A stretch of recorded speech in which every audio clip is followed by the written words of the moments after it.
Students, आज हम पढ़ रहे हैं अपना सामाजिक विज्ञान का क्लास 7 का लेसन नंबर 1। तो आइएगा प्यारे बच्चों, शुरू करते हैं लेसन नंबर 1, जिसका नाम है पर्यावरण एक परिचय। तो आइएगा आज हम इस लेसन के माध्यम से पर्यावरण का अर्थ और उसके बारे में जानेंगे। पर्यावरण शब्द का अर्थ है हमारे चारों ओर पाए जाने वाले तत्व, अर्थात जो हमारे सराउंडिंग्स, हमारे चारों ओर जो तत्व पाए जाते हैं उन्हीं को मिलाकर क्या बनता है प्यारे बच्चों, पर्यावरण। उदाहरण के लिए किसी पौधे का पर्यावरण वे परिस्थितियां हैं जो उसकी वृद्धि में सहायक होती हैं। अगर उदाहरण के हिसाब से समझा जाए तो पर्यावरण क्या वह परिस्थिति है कि जो उसकी वृद्धि में सहायक होते हैं। भिन्न भिन्न पेड़ पौधे विभिन्न पर्यावरण परिस्थितियों में उगते हैं। उदाहरण के लिए चावल के पौधे की वृद्धि के लिए जिस पर्यावरण की आवश्यकता होती है वह गेहूं के पौधे से भिन्न होती है, अर्थात चावल के पौधे के लिए अलग पर्यावरण की आवश्यकता होती है प्यारे बच्चों, और गेहूं के पौधे के लिए अलग पर्यावरण की। इसी प्रकार विभिन्न प्रकार के पशु भी विभिन्न प्रकार के पर्यावरण में रहते हैं। विभिन्न स्थानों का पर्यावरण भिन्न भिन्न होता है, अतः संसार के भिन्न भिन्न भागों में वनस्पति जीवन तथा प्राणी जीवन में भिन्नताएं पाई जाती हैं। लोगों का जीवन, उनकी भोजन संबंधी आदतें, पहनावा तथा रहन सहन इत्यादि भी पर्यावरण के अनुसार भिन्न भिन्न होते हैं। पर्यावरण को दो भागों में विभाजित किया जा सकता है, जिसमें पहला है प्राकृतिक पर्यावरण तथा दूसरा जैविक पर्यावरण। तो एक एक करके हम इनके बारे में पढ़ेंगे प्यारे बच्चों। पहला देखते हैं प्राकृतिक पर्यावरण, जो कि भौतिक पर्यावरण भी कहलाता है। इसे निर्जीव पर्यावरण भी कहते हैं। इसमें वे तत्व शामिल होते हैं जो प्रकृति के द्वारा प्रदान किए जाते हैं। कौन से तत्व होते हैं इसमें? जो कि हमें प्रकृति द्वारा दिए जाते हैं, जैसे वायु, प्रकाश, जल, मृदा, ताप आदि भौतिक पर्यावरण में शामिल होते हैं। पृथ्वी की सतह पर हर जगह एक समान नहीं है, अर्थात पृथ्वी हर जगह एक समान नहीं है, कहीं उबड़ खाबड़, कहीं पर्वत, कहीं पठार। इस प्रकार से पृथ्वी की सतह असमान है। कहीं पर उच्च भूमियां जैसे पर्वत पठार हैं तथा कहीं निम्न भूमियां जैसे मैदानी क्षेत्र इत्यादि हैं। इसी प्रकार वायु की स्थिति या मौसम भी स्थान के अनुसार भिन्न होता है। कुछ क्षेत्र बहुत ठंडे तथा कुछ क्षेत्र बहुत गर्म होते हैं। नदियों, वर्षा तथा झीलों के रूप में जल भी हर क्षेत्र में नहीं पाया जाता। ये सभी प्राकृतिक परिस्थितियां सभी प्रकार के जीवन को प्रभावित करती हैं। कैसी परिस्थितियां? ये सभी प्रकार के जीवन को प्रभावित करती हैं। नेक्स्ट देखते हैं प्यारे बच्चों, जैविक पर्यावरण। इसके अंतर्गत सभी प्रकार के जीव आते हैं। हालांकि प्राकृतिक पर्यावरण तथा जैविक पर्यावरण में गहरा संबंध है। भौतिक तथा जैविक दोनों प्रकार के तत्व एक दूसरे को प्रभावित करते हैं। इस प्रभाव के कारण ही हमारे वातावरण में धीरे धीरे तथा लगातार परिवर्तन होते रहते हैं। मानव क्रियाओं द्वारा प्राकृतिक पर्यावरण में कई अंतर आए हैं। ये परिवर्तन मानव ने अपने लाभ के लिए किए हैं, परंतु इन क्रियाओं द्वारा पर्यावरण को हानि पहुंचती है। पेड़ों की अनाधुन कटाई के कारण अधिकांश वन समाप्त होते जा रहे हैं। ये जंगल या तो रहने के लिए या कृषि भूमि प्राप्त करने के लिए काटे गए हैं, परंतु इसके कारण वायु प्रदूषण हो रहा है, जो सभी प्राणियों के लिए हानिकारक है। इस प्रकार हम खनिज संपदा का भी लगातार प्रयोग करते जा रहे हैं और शीघ्र ही हमें प्रकृति की इस अमूल्य धरोहर से हाथ धोना पड़ जाएगा। अपने स्वार्थ के लिए हम अपनी अगली पीढ़ी को इस प्राकृतिक संपदा से वंचित कर रहे हैं। आगे देखते हैं बच्चों, पर्यावरण का संरक्षण, अर्थात हम पर्यावरण को कैसे सुरक्षित कर सकते हैं। हम अपनी अधिकांश आवश्यकताओं की पूर्ति प्रत्यक्ष या अप्रत्यक्ष रूप से पर्यावरण द्वारा ही करते हैं, अतः अपने पर्यावरण का संरक्षण करना हमारा परम कर्तव्य है, जिससे कि हम स्वच्छ वायु में सांस ले सकें, स्वच्छ पेयजल प्राप्त कर सकें तथा भोजन के अतिरिक्त अन्य पौष्टिक तत्व भी पर्यावरण से प्राप्त कर सकें। हमें अपने पर्यावरण के संरक्षण के लिए प्राकृतिक स्रोतों का प्रयोग इस प्रकार करना चाहिए जिससे हवा, जल, मृदा तथा प्रदूषित न हो। प्राकृतिक स्रोत, खनिज संपदा आदि आने वाली पीढ़ी को भी प्राप्त हो सके। आगे देखते हैं प्यारे बच्चों, पर्यावरण के प्रमुख मंडल।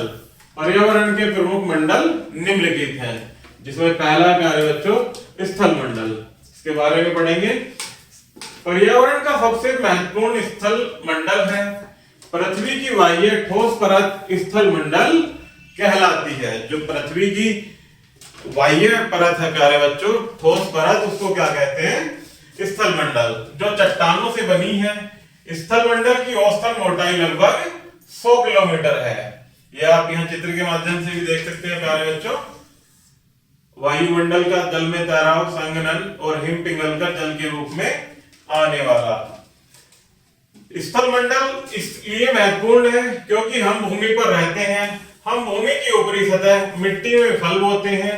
सभी प्रकार की प्राकृतिक वनस्पतियां भूमि पर उगती हैं। चट्टानों से हमें विभिन्न प्रकार के खनिज प्राप्त होते हैं। नेक्स्ट है प्यारे बच्चों जल मंडल। पहला हमने पढ़ा स्थल मंडल और दूसरा जल मंडल। यह जल का मंडल है। समुद्र, झीलें, नदियां तथा अन्य जल स्रोत जल मंडल के अंग हैं। आप पहले ही पढ़ चुके हैं कि पृथ्वी की 73% सतह जल से घिरी है, इसलिए पृथ्वी को जल का ग्रह तथा नीला ग्रह भी कहते हैं। सभी प्राणियों को जीवित रहने के लिए जल की आवश्यकता होती है। यह मौसम पर भी संप्रभाव डालता है। जल में कई प्रकार के जीव रहते हैं। यह हमें भोजन तथा अन्य पदार्थ भी उपलब्ध कराता है। मछली से प्रोटीन प्राप्त होता है।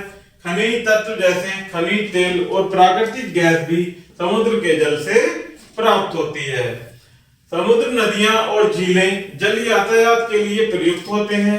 अधिकांश अंतरराष्ट्रीय व्यापार द्वारा समुद्र के द्वारा ही होता है। जो हमारा अधिकांश अंतरराष्ट्रीय व्यापार है प्यारे बच्चों, वो किसकी सहायता से होता है? समुद्र के द्वारा ही। नेक्स्ट है वायुमंडल। पृथ्वी की सतह के चारों ओर फैली वायु की परत को वायुमंडल कहते हैं। जो हमारी पृथ्वी के चारों ओर वायु की एक परत फैली हुई है प्यारे बच्चों, उसे क्या कहते हैं हम? वायुमंडल। यह कई गैसों जैसे oxygen, nitrogen, carbon dioxide, organ आदि का मिश्रण होता है। इसमें जलवाष्प, धूल के कण तथा धुआं भी सम्मिलित होता है।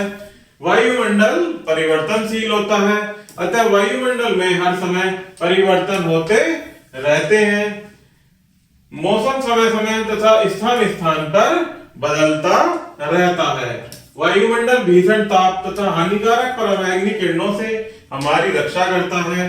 वायुमंडल के कारण ही पृथ्वी पर जीवन संभव है। हम जो पृथ्वी पर रह रहे हैं प्यारे बच्चों, हमारा जो जीवन यहाँ पर संभव है और हम अपनी दैनिक आवश्यकताओं का उपभोग कर रहे हैं बच्चों, वो किसके कारण है? वायुमंडल के कारण। आगे बढ़ते हैं जैवमंडल। स्थल मंडल, जल मंडल तथा वायुमंडल के कारण ही धरती पर जीवन संभव है। सभी प्रकार के जीवों के मंडल को जैवमंडल कहा जाता है। किसे कहते हैं? जो जितने भी प्रकार के जीवों का मंडल है उन सभी को मिलाकर क्या कहा जाता है? जैवमंडल। यह एक संकरा क्षेत्र है जहां तीनों मंडल एक दूसरे के निकट स्थित होते हैं। अधिकांश जीव जल या स्थल की सतह पर पाए जाते हैं जहां वायु पाई जाती है। आगे देखते हैं प्यारे बच्चों, पृथ्वी एक अद्वितीय ग्रह है।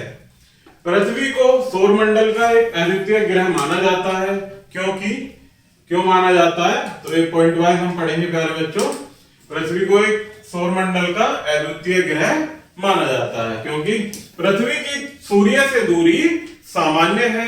यह न तो अधिक गर्म है और न अधिक ठंडी है। बुध गर्म ग्रह है क्योंकि यह सूर्य के बहुत निकट है। क्योंकि प्यारे बच्चों सूर्य अधिक ताप उष्मा होती है सूर्य के पास, तो उसके निकटतम ग्रह तो सामान्य सी बात है कि वो उसके साथ अत्यधिक गर्म होगा, इसलिए बुध सूर्य के निकट है तो वह भी गर्म ग्रह है। जबकि प्लूटो बहुत ठंडा ग्रह है, क्योंकि प्लूटो की दूरी सूर्य से अधिक है, क्योंकि यह सूर्य से बहुत दूर है। पृथ्वी के अतिरिक्त संभवतः अन्य किसी ग्रह पर जीवन नहीं है, क्योंकि वहां हमें और किसी ग्रह पर हमारे दैनिक जीवन में उपयोग होने वाली जो प्राकृतिक संसाधन है वो उपलब्ध नहीं है। नेक्स्ट है, यहाँ पर जल उचित मात्रा में उपलब्ध है, जिसके कारण सभी प्रकार का जीवन संभव है। नेक्स्ट पॉइंट है, पृथ्वी के चारों ओर फैली वायु की परत जो प्राण वायु ऑक्सीजन देती है तथा हानिकारक पराबैंगनी किरणों से हमारी रक्षा करती है। विभिन्न वायुमंडलीय परिस्थितियों के कारण पृथ्वी पर लाखों वर्षों से वनस्पति तथा वन्य जीवन विकसित होता रहा है। वनस्पति और वन्य जीवों की असंख्य प्रजातियां जैव विविधता कहलाती हैं। मनुष्य के कार्यकलापों द्वारा पर्यावरण प्रदूषित होता जा रहा है तथा वनस्पति जीवन और वन्य जीवन नष्ट हो रहा है। अतः पर्यावरण को बचाने के लिए प्राकृतिक संतुलन बनाए रखना अति आवश्यक है। तो इसमें आगे कुछ प्यारे बच्चों मुख्य बिंदु दिए गए हैं जो कि निम्न प्रकार हैं, इनको वन बाय वन हम पढ़ेंगे। जिसमें पहला है कि पर्यावरण शब्द का अर्थ हमारे चारों ओर पाए जाने वाले तत्वों से है। हम अपने पर्यावरण को दो भागों में विभाजित कर सकते हैं, प्राकृतिक पर्यावरण तथा जैविक पर्यावरण। प्राकृतिक पर्यावरण तथा जैविक पर्यावरण एक दूसरे पर निर्भर करते हैं। अपने पर्यावरण की सुरक्षा करना बहुत आवश्यक है, क्योंकि बढ़ती हुई आवश्यकताओं को पूरा करने के लिए मनुष्य पर्यावरण को हानि पहुंचा रहा है। पर्यावरण को मुख्यतः 4 मंडलों में विभाजित किया जा सकता है। पहला स्थल मंडल, दूसरा जल मंडल, वायुमंडल और चौथा जैव मंडल। इन 4 भागों में विभाजित किया जा सकता है।